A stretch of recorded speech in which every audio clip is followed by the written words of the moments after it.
Audio Jungle.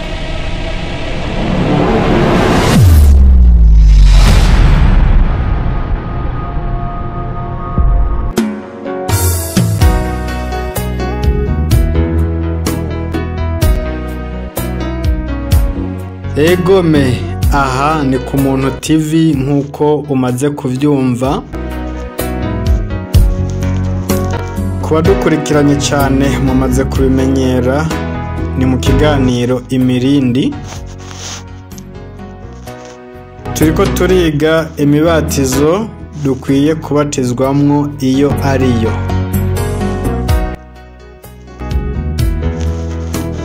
Aha kuba dukurikiranye mu buryo bw'amashusho muriko murabona uko abantu babeshwa ngo barabatijwe. Raba, murabe mwitonze ukuntu umugabo akaraba amazi akayakaraba mu maso uwo amanukiye ko uwo akizera yuko abatijwe. Kuba ndiko badukurikirana neza n'umugabo yicaye ku ntebe iri hejuru, maze umuntu agaca bugufi munsi y'iyo ntebe, noneho raba ukuntu ashira ikirenge hejuru y'uwo muntu agakarabira kuri uwo muntu, amazi yamumanukiye ko uwo akizera ngo arabatijwe. Murabe uru ruhendo, murabe ni murabe ukuntu abantu bazimira. Mbega imibatizo! Yewe, uyu mubatizo uva kuri Satani neza na neza atagukekeranya. Ku basomye Bibiliya cyane, uyu mubatizo mwawusomye hehe? Nitwa Rukundo mu ruganda rw'Umuntu TV, nongeye kubaha ikaze umwe wese. Nkundira ubanze wambure icyubahiro cawe, ubundi dufatanye kwiga izi nyigisho kugira ngo turabe umubatizo kuri dukwiye kubatizwamwo uwo ari wo. Ni ikiganiro mutegurirwa na mugenzi wanje Bucumi Isaka, mukagishikirizwa nanje Rukundo. Nongeye kubaha ikaze kandi turushirizeho kwigira hamwe. Kaze. Ndabihere mwiriwe, abandi reka ndabahe mwaramutse go, kuko ndazi hari aho ubu bukeye. Kanya rero nakanya tugomba tugira ngo twigire hamwe. Cigwa cacu kibandanya, cigwa twahaye umutwe w'amajambo uvuga ngo umubatizo w'ukuri dukwiriye kubatizwamwo. Umubatizo w'ukuri dukwiriye kubatizwamwo, nkuko twabivuze aho hejuru. Intumbero yacu niyo kuraba imibatizo itandukanye, hanyuma kandi tutoremwo umubatizo umwe dukwiriye kubatizwamwo. Nimba tuyibatizwamwo yose, byose biva kuri twebwe tuzoba turiko tuvyumva, canke tuzoba tuvyumva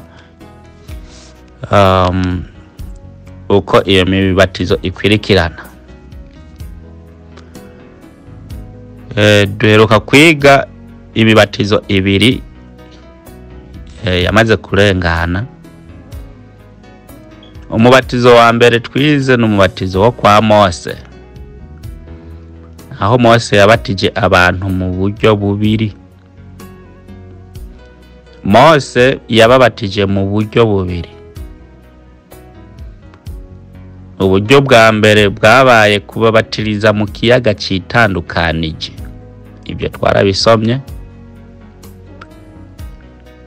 Hanyuma kandi yongera ababatiriza mu gicu. Ubwo n'uburyo bubiri Mose yabatirijemo abantu. Imirongo twarayibahaye hano, kuba batari bahari umuntu yobahereza ico cigwa. hanyuma turaja ku mubatizo ugira kabiri, aho twasanze Yohana nawe yarabaye umubatiza. Hariho ababatijwe na Yohana. Ababatijwe na Mose bitirirwa yuko ari ababatijwe muri Mose. Hakabaho n'aba babatijwe na Yohana. Akenshi bakunze kwitwa ngo abigishwa ba Yohana. Abigishwa ba Yohana n'umubatizi. Iryo jambo ririho muri Bibiliya. Hanyuma twarabonye Yohana umubatizo Paulo yarawuvuze. Uwo Paulo niwe yavuze uwo kwa Mose, yongera avuga n'uwo kwa Yohana. Uwo kwa Yohana Paulo yawuvuze yuko ari umubatizo wo kwihana, yuko yabatirije umubatizo wo kwihana, atawundi mubatizo yigeze abatiza. Ubu naho rero tukaba dushikiriye umubatizo wa Yesu, umubatizo w'umucunguzi. Ubu naho tugomba twumve uwavuze umubatizo kwa Yesu, umubatizo w'umucunguzi, umubatizo w'umukiza ninde.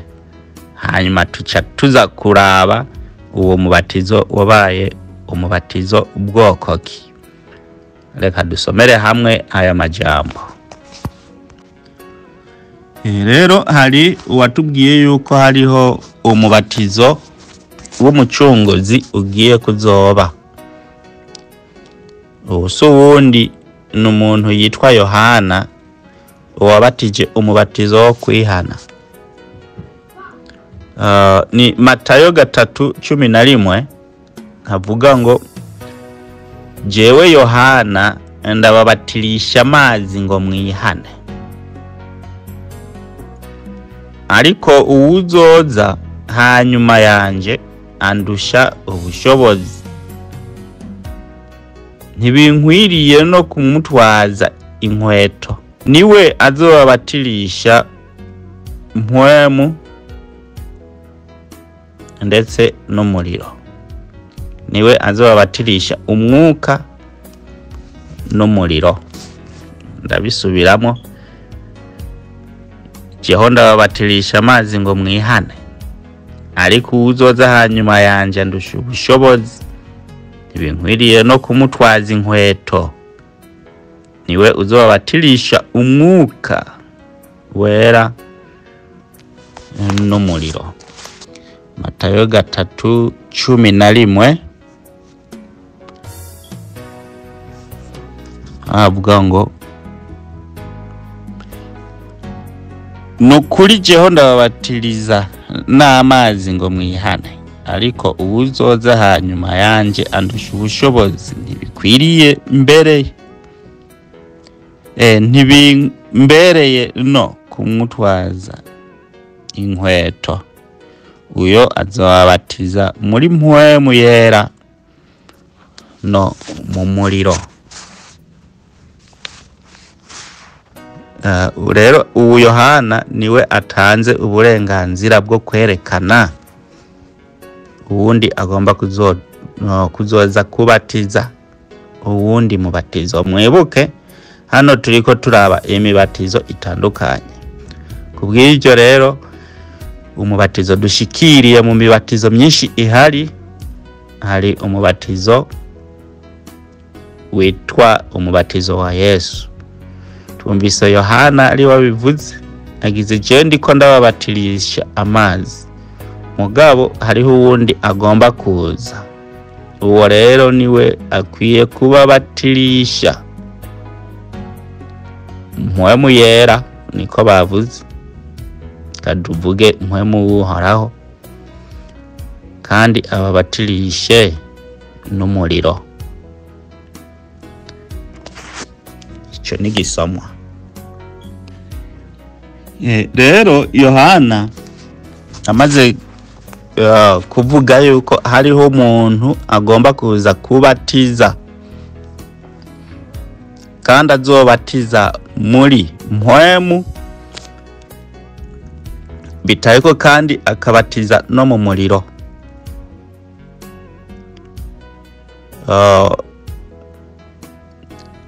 Abigishwa b'umucunguzi nabo barushirije gusasibiriza iyi nkuru, barayisasibirije mu gihe cyo kuri Pentecost. Ni ibyakozwe n'intumwa igice cya 2:38. Mwibuka turiko turondera umubatizo w'umucunguzi.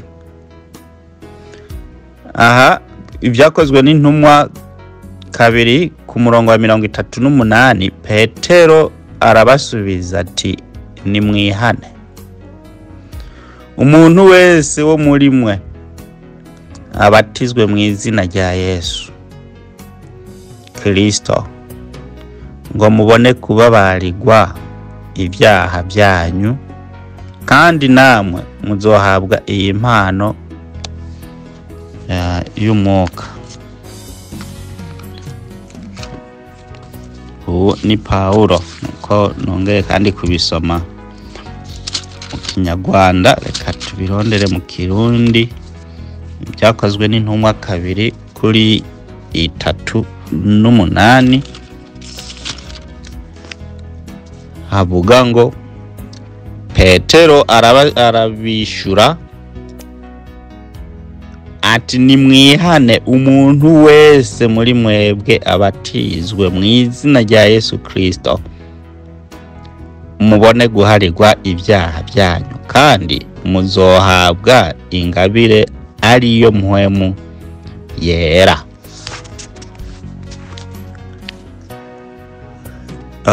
Hano ku bantu bakunze kubatiza,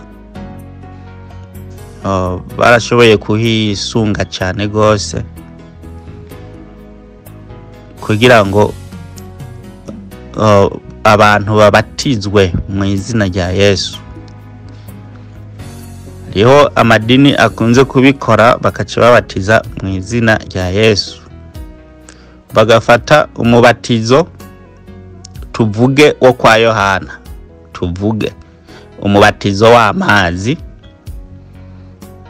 mugabo bakaca bagenda kubatiza rero mu izina rya Yesu, bakadimbika umuntu mu mazi, hanyuma bakavuga batura Yesu yuko bakeneye kubatizwa mu izina rya Yesu, bati turakubatije mu izina rya Yesu. Bakaca bamwibiza mu mazi, hanyuma bakamuvyura. Rero kubw'iki gisomwa cy'ibyakozwe n'intumwa 2:38, nticyari igisomwa si igisomwa kishobora kutubwira ngo abantu nibabatizwe mu izina rya Yesu, kuko aha Yesu ntiyari bwabatize. Inge ndabibereke kugira ngo dushobore gusobanura izi ntumwa ba Petero bariko bigisha abantu nibabatizwe mu izina rya Yesu. Petero ntiyari kababwira ngo nibabadimbike, nta mabace bavuga ngo mu izina rya Yesu. Hari cyo Petero yari karavuga, kuko Yesu, uwo bavuga Yesu ntiyari bwagere kubatiza. Gusa zari imvugo za ba Petero, inge tubirabe. Aho hejuru narimbuze nti umucunguzi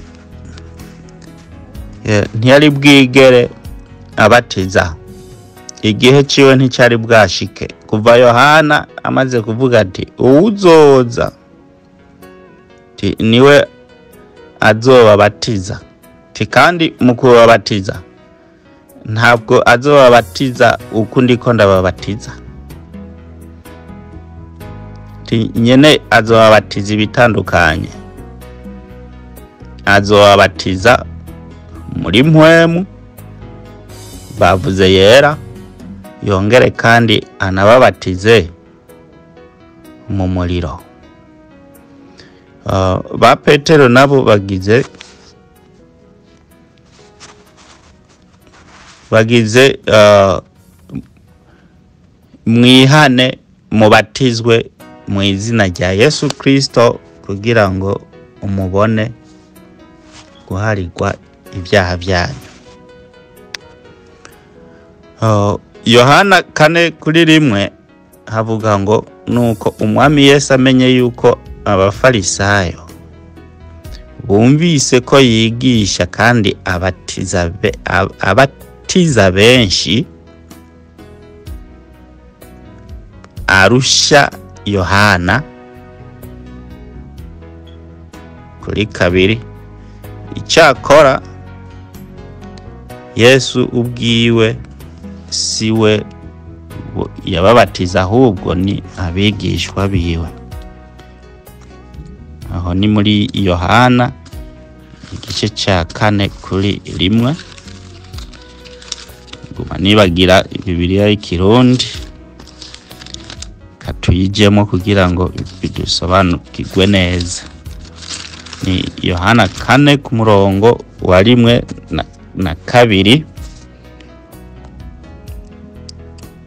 Umucunguzi avugana n'umusamariyakazi. Kuri 1 Yohana 4:1, umwami umucunguzi amenye ko abafarisayo bumvise yuko aronka abigishwa benshi kandi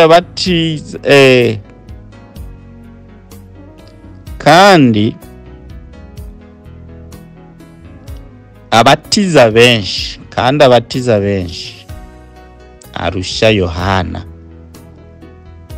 Ariko Yesu ubwiwe siwe yabatiriza, barabigishwa biwe. Kuvuga ntaragera kubatiza, abigishwa biwe nibo bariko babatiza. Mwibuke ukubatiza k'umucunguzi ntagomba kuja kubatiza kumwe kwa Yohana, kuko Yohana niwe yabwiye abigishwa ati rero uwuzoza ntakwiriye no kumutwaza ibirato vyiwe cyane ngo ndabikoreko, ngo ndabiborose, ndabikureko ivumbi. Ati uwo imbatizo yiwe ni imbatizo canke ibatiza yiki yo muri Mpwemu ndetse no mu muriro. Rero abigishwa rero bariko babatiza. Abafarisayo bumvise yuko umucunguzi ngo abatije benshi cyane gose, benshi arusha Yohana. Niko tubisomye aha muri Yohana 4:1-2. Kuko Yohana 4:2 havuze yuko mugabo nubwo abafarisayo bumvise ko umucunguzi ari kubatiza, ngo siwe yabatiza, ngo ahubwo ababatiza bari intumwa, ngo nizo zariko zibatiza. None umubatizo intumwa zariko zibatiza umubatizo muki? Kuko aha cyari igihe cy'umucunguzi. Yohana yamaze kuvuga yuko umucunguzi nawe mu kubatiza abatiza muri Mpwemu kandi akabatiza no mu muriro. None intumwa ziriko zibatiza umubatizo muki? Bariko babatiza umubatizo wa Yohana, bariko babatiza umubatizo wande? Bibiliya hano ntigeze ivuga yuko bariko babatiza umubatizo wa Yohana. Kumbure bice bigenda automatique mu mutwe yuko bariko babatiza umubatizo wa Yohana, ariko Bibiliya ntavyo yigeze ivuga, ntiyavuze ko bariko batiza wa Yohana cyangwa babatizwe uw'umucunguzi. Mwibuke ubu rero bari kumwe n'umucunguzi. Umucunguzi niwe afise agakoni ko kugira gute, ko kubatiza mu mpwemu, bitaye ko kandi ko kubatiza no mu muriro. Rero hano igikorwa ba Petero bariko bakoramo sikindi cyo kubatiza mu mazi cyangwa kubatiza mu bindi, kiretse ko bariko bavuga ijambo Yohana yababwiye yuko bakwiye kumvira uwuzoza hanyuma yiwe. Iri jambo kumvira lingana n'ijambo kwizera, bingana n'iri jambo Petero yakoresheje mu byakozwe n'intumwa 2:38. Petero arabasubiza ati nimwihane umuntu wese wo muri mwebwe nabatizwe mu izina rya Yesu. Bisigura ngo umuntu wese niyizere Yesu. Aha ntiyari kababwira ngo umuntu wese nadimbikwe mu mazi, yari kababwira umuntu wese. Yohana yavuze yuko umucunguzi hagati na hagati ya Yohana n'umucunguzi nta rundi rubatizo ruriho. Rero Yohana yatubwiye umucunguzi ko ari we agomba kubatiza. Kubw'ibyo rero nimwizere umucunguzi, nimwumvire umucunguzi. Aha ntibariko babatiriza mu mazi cyangwa babatirize muri mpwemu. Iri jambo Petero yari kavuga ryari ryo kubwira abantu bizere babatizwe muri Yesu. Suko babatiza ngo dimbwi mu mazi, turabatije mu izina rya Yesu. Eka bariko bahabwa ubutumwa n'intumwa ati muramubona ubu. Na burya Yohana yari yamaze kuvuga ati ehe wa mwana w'intama w'uhoraho nguwo hano. Ingenzane uwo murongo, ni umurongo wo muri Yohana 1:35 gushika 3:6. Umutwe w'amajambo mu Kirundi yavuga ngo Andrea na Simoni bakurikira umucunguzi. Kuri 3:5 Yohana 1:35, bukeye bwaho Yohana yongeye guhagararana na babiri mu bigishwa biwe, yitegereza umucunguzi agenda. Aravuga ati nguyu umwagazi w'intama w'umuremyi wa vyose. Ubandanije hasi, ubandanije hepfo, wabona yuko izo ntumwa zaciye zigira gute, zireka Yohana, ziretse Yohana, ntibasubiye kumukwirikira Yohana, kuko Yohana yari amaze kuba transfer, yari amaze kuba rungika cyane kubereka wa wundi mwagazi w'intama w'uhoraho akeneye kuzana umubatizo uwo muri mpwemu ndetse n'uwo mu muriro. Kubw'ibyo rero abigishwa ba Yohana bahindukiriye umucunguzi. Muri ibi bihe nibyo rero abafarisayo bumvise yuko ngo umucunguzi ariko abatiza abantu benshi cyane kurusha abo Yohana yabatije. Mwibuke Yohana yavuze ko umucunguzi akenera kubatiza mu mpwemu no mu muriro. Mugabo aho hagati na hagati intumwa ziriko zibatiza, mugabo ntibavuze ngo bariko babatiza umubatizo muke. Nta rindi jambo bariko bakora mu kubatiza abo bantu kiretse kubabwira ngo bihane kandi babatizwe muri Yesu. Bisigura ngo iki? Bisigura kubatizwa muri Yesu, bisigura kwizera Yesu. Nta kindi na kimwe kiretse ijambo kwizera uwo Yesu. Kwera hagati na hagati ya Yohana n'umucunguzi nta wundi mubatizo wategezwa kubaho. Uwobayeho nuwo kubatiza muri mpwemu no mu muriro, kuko niko Yohana yabivuze.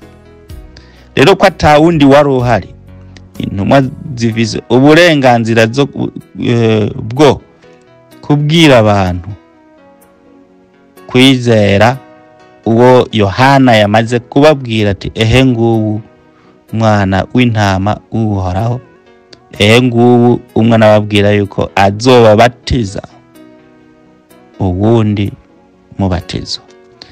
Reka rero tubanze twige uwo mubatizo wa mpwemu agomba kubabatiriza, tumenye n'umubatizo bwoko ki. Duhejeje tuca tuja ku mubatizo w'umuriro. Reka turabe amajambo yo mu byakozwe n'intumwa. Yohana yavuze yuko agomba kuba umucunguzi agomba kubatirisha abantu mpwemu uhoraho ndetse kandi n'umuriro. Babatizwe mu bintu bibiri, babatizwe mu mpwemu bongere kandi babatizwe mu muriro. Nta wundi mubatizo intumwa zari kubatiza, waba uwo kwa Yohana canke uwe mpwemu, kiretse kubwira abantu kwizera byonyene uwo mucunguzi, kuko bari bamaze kubwirwa ati ehe ngubu wa mwagazi. Twaje kubivugaho hejuru. Hanyuma tugomba kumenya iri jambo mpwemu Yohana avuze yuko bagomba kubatizwamo. Ni jambo bwoko ki? Mpwemu ni iki? Kubo twiganye twarize mpwemu uhoraho ni iki? Twarerekanye yuko mpwemu uhoraho ni jambo ryiwe ubwiwe rifadikanije n'ibyagezwe. Inaburya ko ibyagezwe ni ijambo ryiwe, kuko ibyagezwe byavuye mu kanwa kiwe. Mu ijambo rimwe, ijambo ry'uhoraho canke ibyagezwe by'uhoraho nibyo byitwa mpwemu uhoraho, kuko mpwemu uhoraho igikorwa ciwe yerekana icyaha icyari cyo. Cyo ni gikorwa, ndetse mpwemu uhoraho arigisha, mpwemu uhoraho arahindura, mpwemu uhoraho agira abantu abagororotsi. Icyo ni gikorwa cya mpwemu. Rero mpwemu uhoraho ni iki? Byakozwe n'intumwa 7:51. Byakozwe n'intumwa 7 ku murongo waho wa 51 niho havuga aya majambo ngo yemwe abatagonda izosi mwantakebwa mu mitima no mu matwi, na ntaryo mugwanya mpwemu yera uko basogokuruza banyu babikora, niko namwe mubikora. Twumvisemwo mpwemu yuko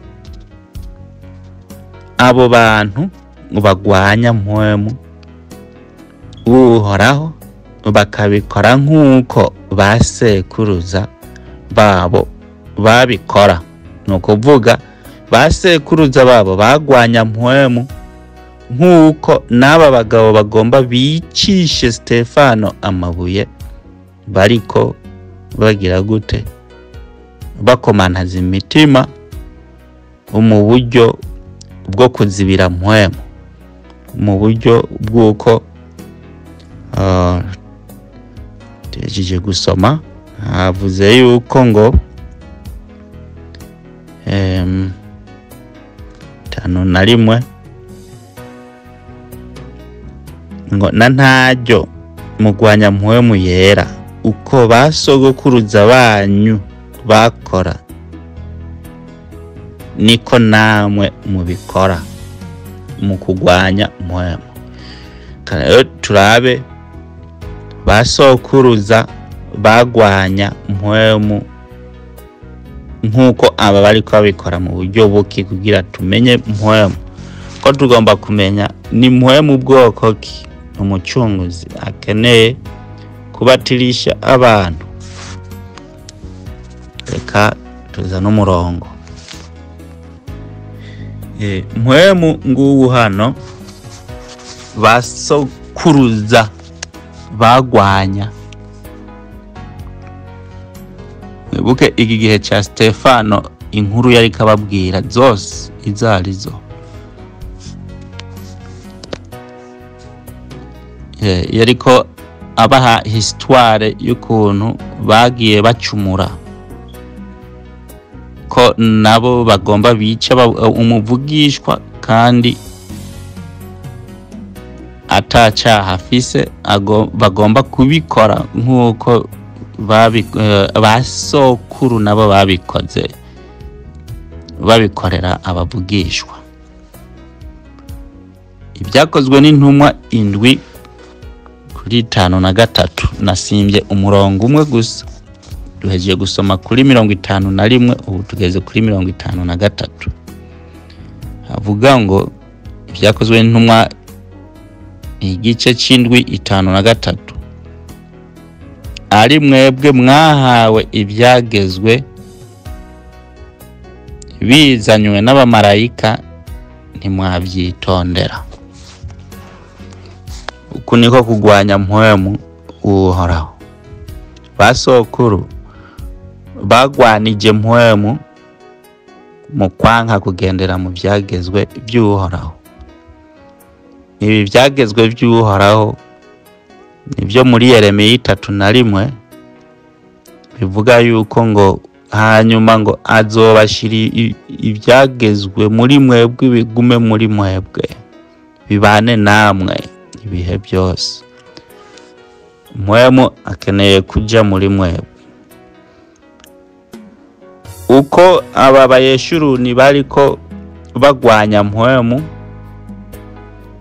babikoze nk'uko basekuru babo babikoze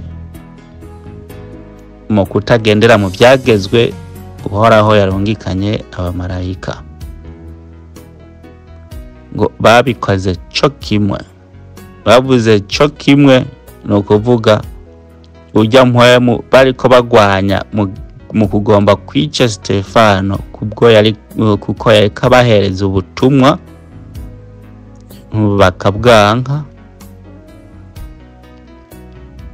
Bariko babikora nk'uko basokuru babo babikoze.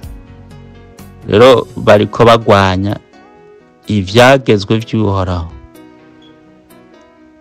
Bariko bagwanya mpwemu w'uhoraho.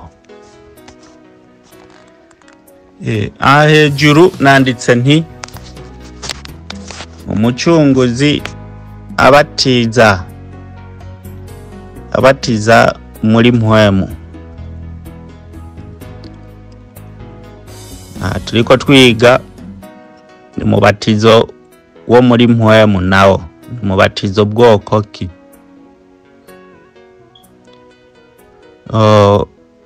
Uwo mubatizo wo muri mpwemu ukeneye kubatizwa n'umucunguzi umucunguzi niwe akeneye kuwubatiriza.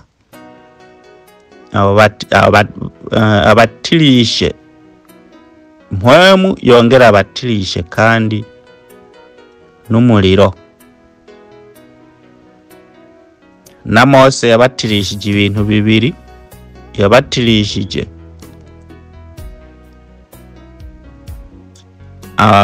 yabatirije abantu mu kiyaga cigabanije,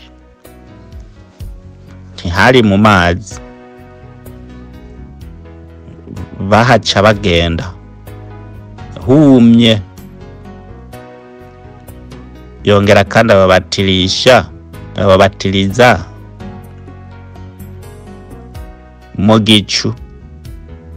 Ivyo yababatirishije turabizi. Hari umurongo nazanye wo mu gusubira mu vyagezwe, ati uwutazogendera mu vyagezwe ivyo ari byo byose, uwo muntu navumwe.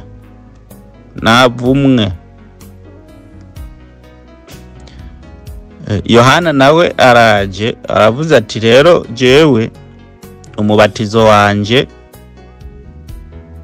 si wo umucunguzi agiye kuzobatiriza. Bitaye ko kandi mwibuke nta na hamwe muri Bibiliya hafise ubuvugishwa bw'umubatizo w'amazi. Nta na hamwe habaho, ntaho ubuvugishwa. Uzoba bufise ubuvugishwa bw'uko hazoza umuntu abatiriza mu mazi azobishira hano. Rero Yohana aravuze ati ugiye kubatiza mukwiye gukurikira, ati mbere nguwo so wundi n'umucunguzi azobabatiriza Impwemu, ababatirize n'iki? N'umuriro. Mpwemu rero agomba kubatirizamwe abantu ni hano, ni Matayo 5:17 gushika kuri 19. Niho havuga ngo umutwe w'amajambo mu Kirundi havuga ngo umucunguzi ashitsa ivyagezwe.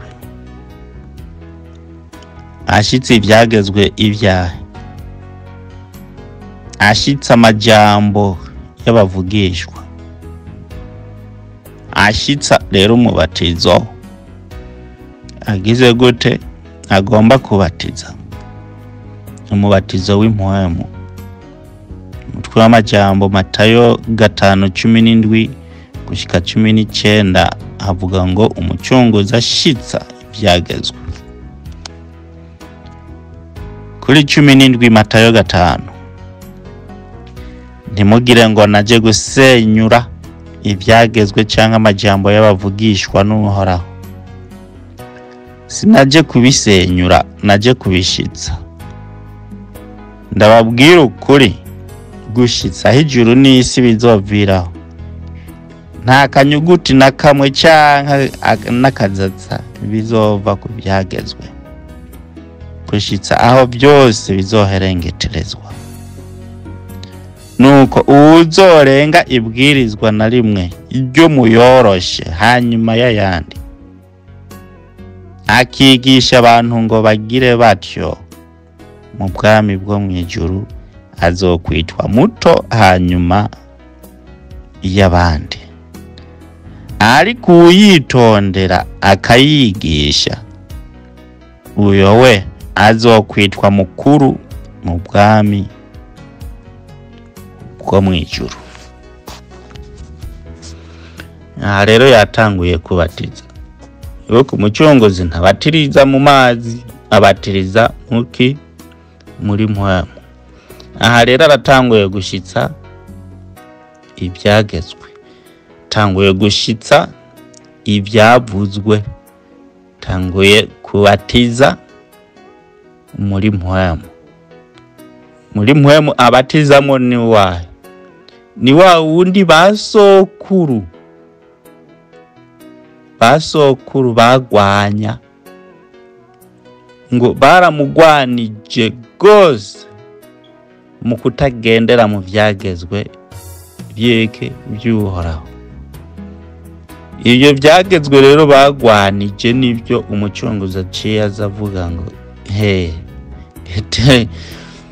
ntimwibaze, ntimuze mwigere mwibaza n'umwanya na mutoyi yuko ngo naje kubisenyura, ngo nuko basokuru byabananiye, ahubwo naje kubereka ukuntu babigenderamo. Nabagiriye ubuntu bwo kugaruka kubereka ukuntu babishitsa. Abandanije avuga yuko ijuru n'isi naho byovaho byagezwe ntibivaho, kazatsa kanu gatoyi nikova ku cyagezwe, ahubwo hopfuma havaho ijuru n'isi. Uwica na rimwe mu mategeko naho ryoba ryoroshe hanyuma y'ayandi, iteka kigisha abandi kugira batyo, mu bwami bwo mu ijuru azoba muto gose. Mugu uzoyigisha ariko uzoyakora akayigisha abandi, mu bwami bwo mu ijuru azokwitwa mukuru. Aha rero atanguye kubatiza abantu muri Mpwemu mu byagezwe. Ubu ni wo mubatizo Yohana yabwiye abigishwa biwe yuko hari umubatizo ugiye kuza.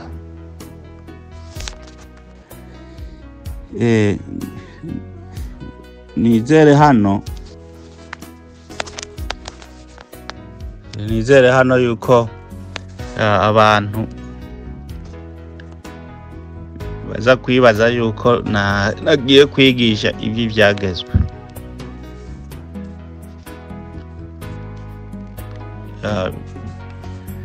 N'ubu ubutumwa uko buzogenda butegerezwa kuzobomora Babuloni.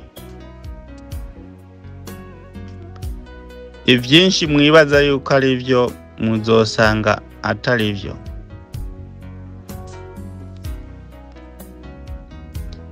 Sindata urutonde, ndi ku rutonde. Ico turiko hano nukubatiza, n'umubatizo wa Mpwemu niwo tugezeko. Umubatizo wa Mpwemu so wundi no umubatizo umucunguzi ariko abatizamwo, ababwira ati ibyagezwe. Mose we yabatirije mu gicu no mu kiyaga kitandukanije. Umubatizo wiwe wari umubatizo wo kugendera mu byagezwe by'uhoraho. Bitaye ko kandi Mose yarabamenagura abatagendeye mu byagezwe, akabamenagura kubita izo ntumva. Benshi barapfuye abatagendeye mu byagezwe. Uwo niwe wabaye umubatizo wa Mose, yagize kubatirisha kugendera mu byagezwe. Ubutumwa yabaha bwose bwabaye bw'ibyagezwe bwose, nta bundi butumwa Mose yabahaye. Naho wasanga ari karapanga avuga by'ingendo n'ibindi, mugabo ubutumwa bunini yavuze bwabaye ubutumwa bwo kugendera mu byagezwe. Kugeza aho anavuga yuko utagendera mu ivyo byagezwe aravumwe. Uwo Mose nyene niwe gusubira mu byagezwe igice cyaho cya 18 ku murongo waho wa 15 ndetse na 18. Mose avuga yuko hagomba kuza umuntu ameze nkawe, ameze nka Mose, ameze nka Mose. Hinge nzana uwo murongo. Ndiko nzana imirongo myinshi, ndiko ndabigira birebire, ngomba iki cigwa ntikizomara igihe, ngomba kuzoheza akagingwa ka nyuma kavuga umubatizo w'umuriro. Umubatizo w'umuriro, umucunguzi azobatiza mu muriro. Nga hejuru nariko mvuga nti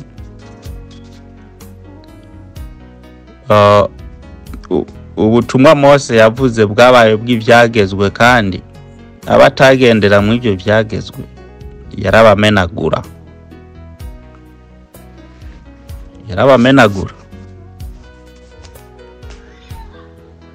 Vyagezwe byarageze igihe birabananira, batumwa ko Yohana, nimwihane, nimwitegurire uhayaza, mwihane.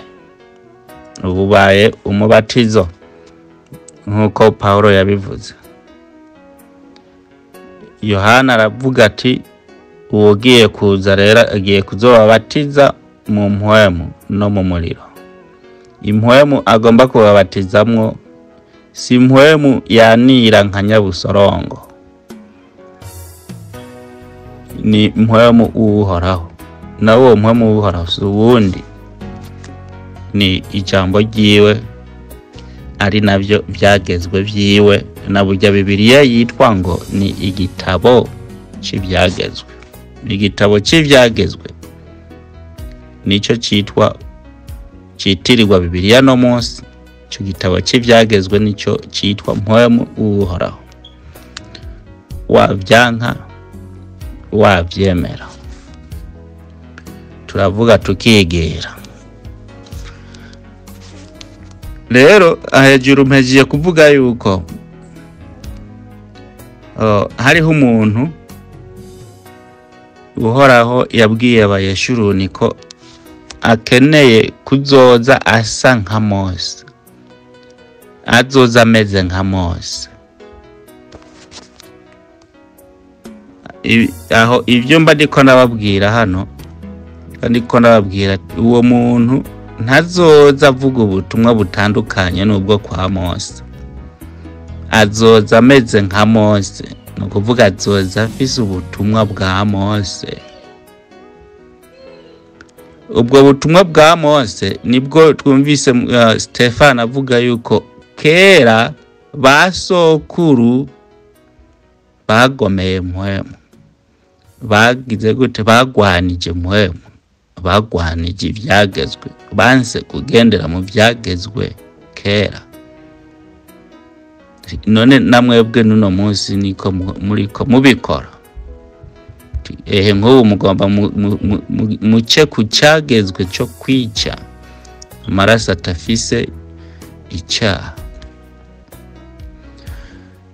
Rero umubatizo wa Mose niwo ukenera kuba umubatizo w'umucunguzi. Kubera iki? Kubera uvugishwa uvuga yuko akeneye kuzoza ameze nka Mose. Uwameze nka Mose niwe akeneye kubatiza muri mpwemu. Uwo mpwemu twababwiye ngaho hejuru uzorenga ku cyagezwe.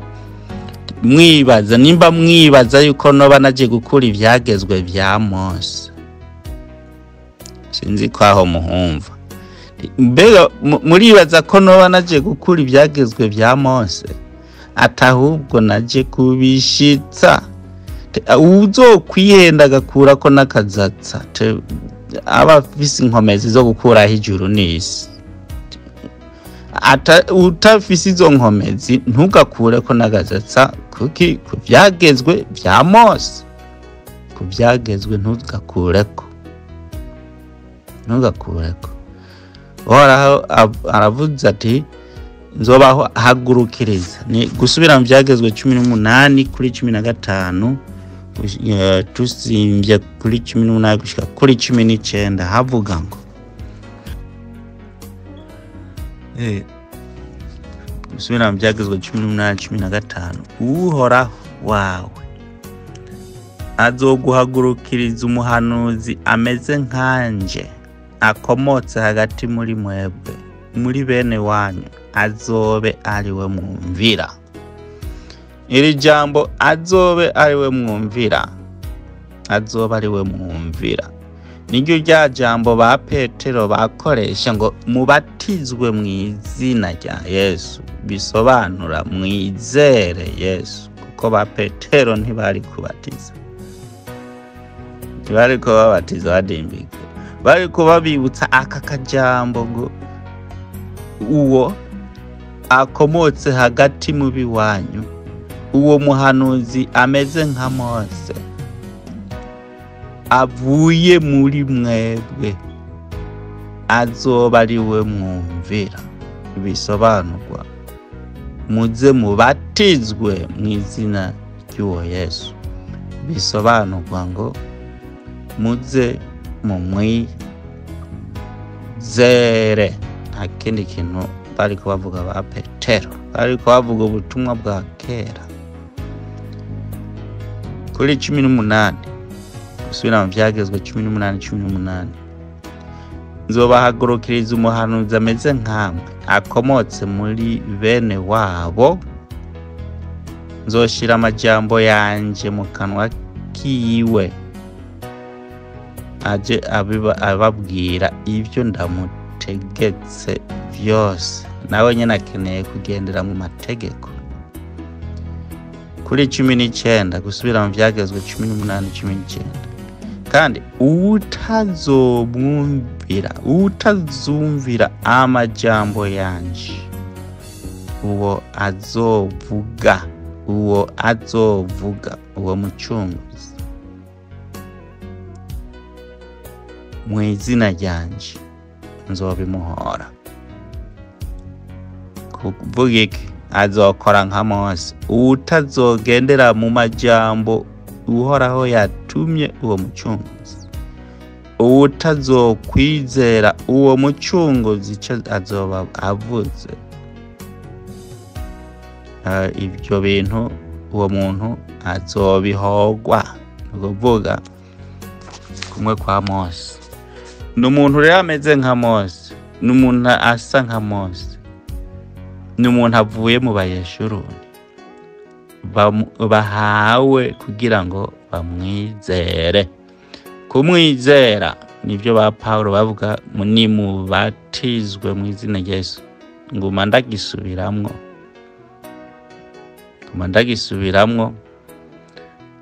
kuko ndazi ico ndiko ndavuga. Ni mumwizere. Hanyuma umwanya rero wo kugira ngo abatize muri Mpwemu urageze, kugira ngo n'ubuvugishwa bushike, kugira ngo ashitse ivyagezwe. Gushitsa ivyagezwe n'aya majambo Uhoraho avuze aciye muri Mose yuko uwo muntu akeneye kwizerwa, bakeneye kubatizwa muri we, bakeneye kumwemera. Ibyo azobabwira byose ngo kuko ibyo azobabwira bizoba bivuye ku Uhoraho, kandi ngo utazokwemera ivyo bivuye ku Uhoraho bivuzwe n'uwo yatumye ameze nka Mose, nukuvuga avuga ubutumwa bwa Mose, ntazobura kutabihogwa. Kubw'ivyo rero ubu ni wo mubatizo wa Mpwemu. Ubu ni umubatizo wa Mpwemu. Nizere yuko utandukanye n'umubatizo wundi abantu bakunze kuvuga no kuba bigisha. Umubatizo wa Mpwemu sikindi. Mpwemu ni ivyagezwe by'Uhoraho. Mpwemu ni ijambo ry'Uhoraho. Uwo niwe Mpwemu. Uwo rero ni umucunguzi agomba kubatirisha abantu, niwe agomba kubigisha. Namwe abantu na jewe ndimo twahawe kwizera kuvuga kwemera kubatizwa n'uwo mucunguzi, tukabatizwa n'ijambo ryatumwe n'uhoraho, uwo mpwemu, uwo mpwemu tukeneye kubatizwamo n'umucunguzi aguma avuga ngo ibyagezwe. Mucunguzi ntaho yigeze aja kubikura ngo akure ibyo byagezwe, ahubwo yaje ameze nka Mose kugira ngo akore igikorwa Mose yokoze. Uno munsi Mose yohabaye nico bari gukora, mugabo umucunguzi arabihawe kugira ngo naze abikore avuye muri bene se, avuye mu biwabo, kandi abikore nk'uko Mose yabikoze.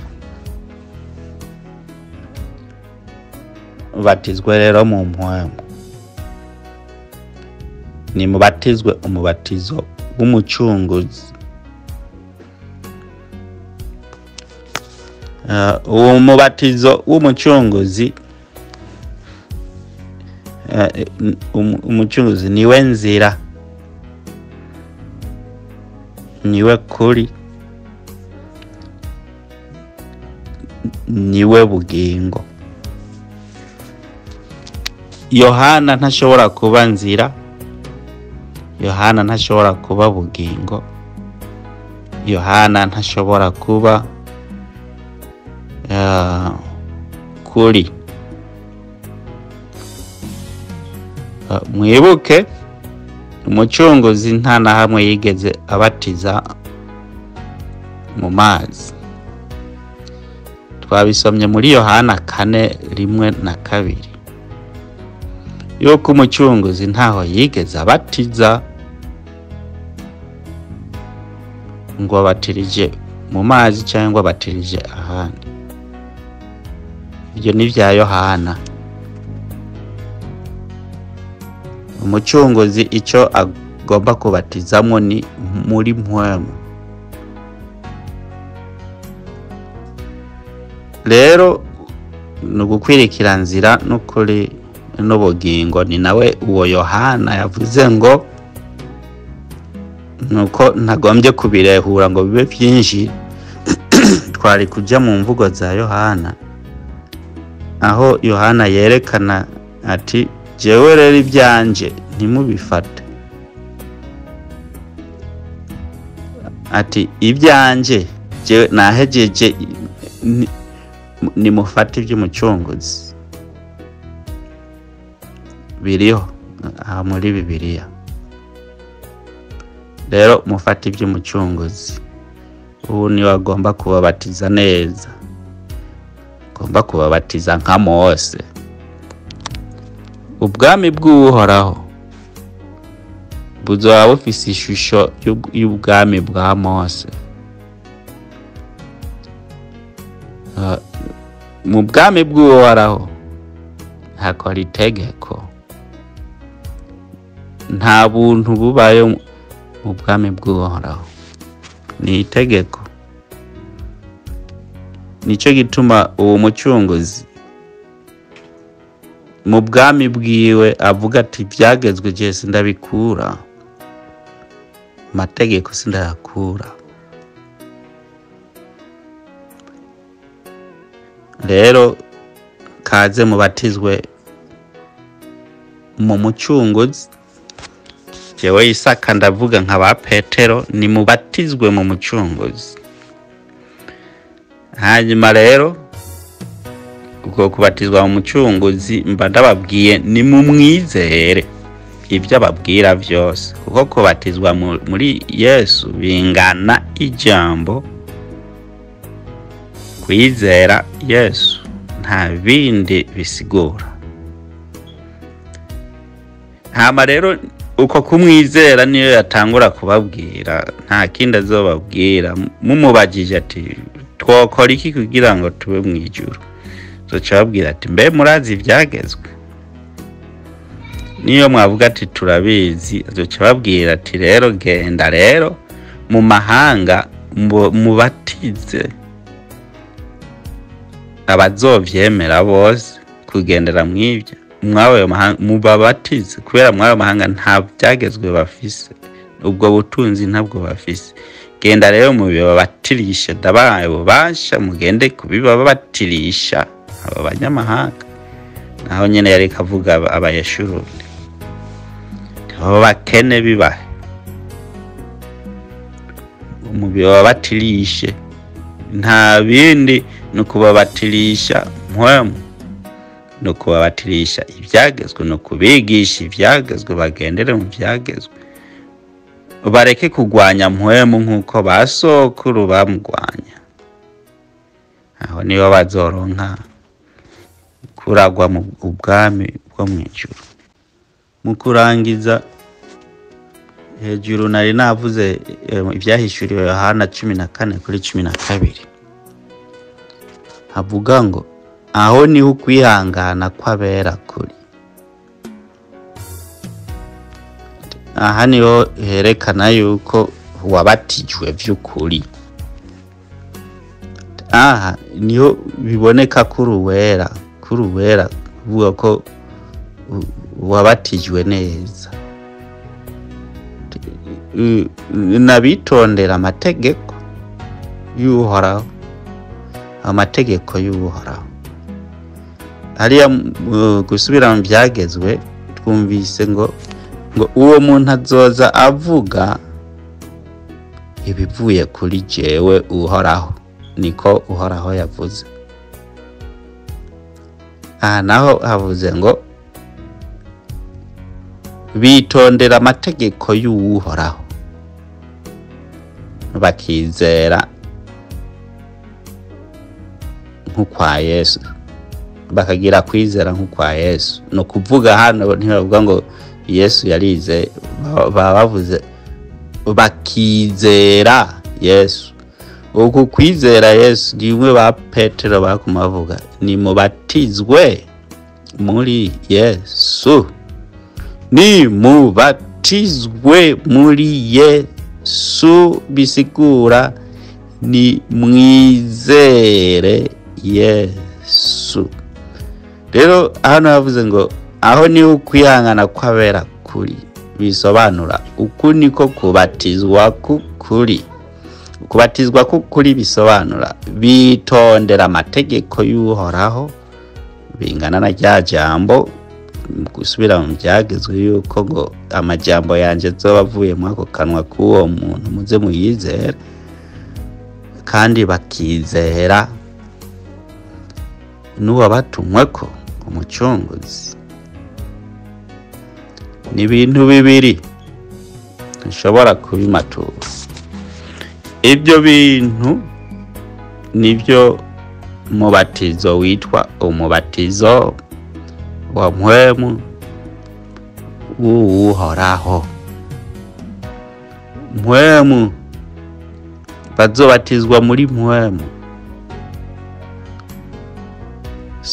Gusubira mu byagezwe, amajambo azoba avuye kuhoraho azoca muri uwo mucunguzi.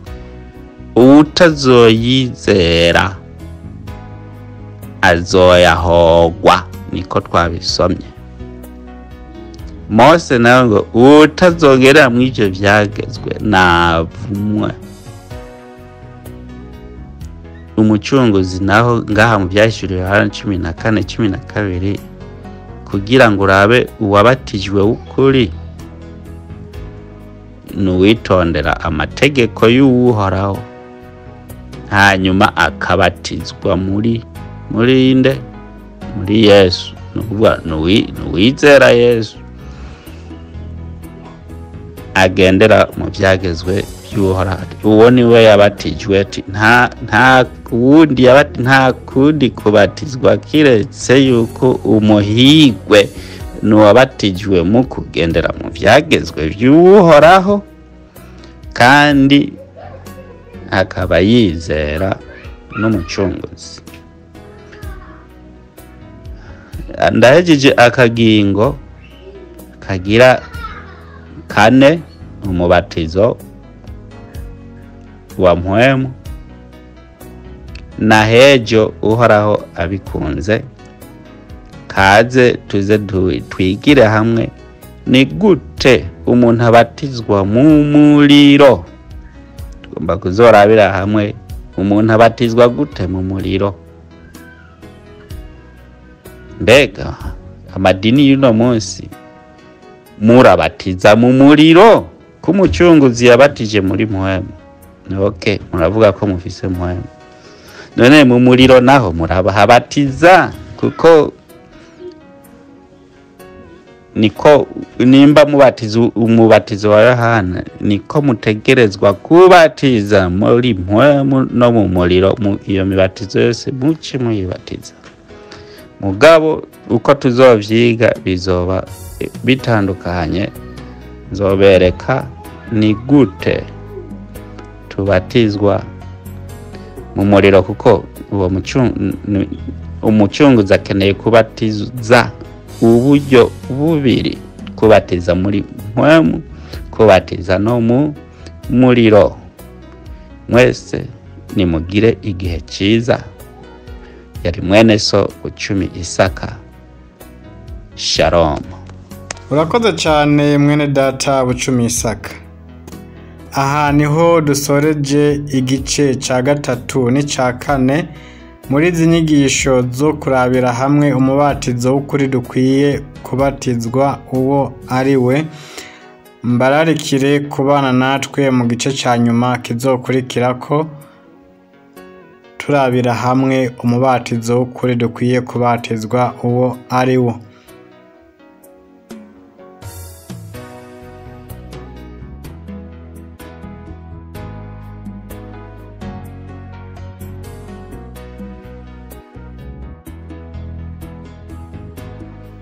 Murushirize kubana natwe kugira ngo mugende mukurikirana ibiganiro byacu uko tubishize ahabona. Niwirinda uzoramba. Iryo jambo urigumize ku mutima wawe. Bye bye. Naho mu biganiro byacu bizokurikira. Mugira amahoro iwanyu.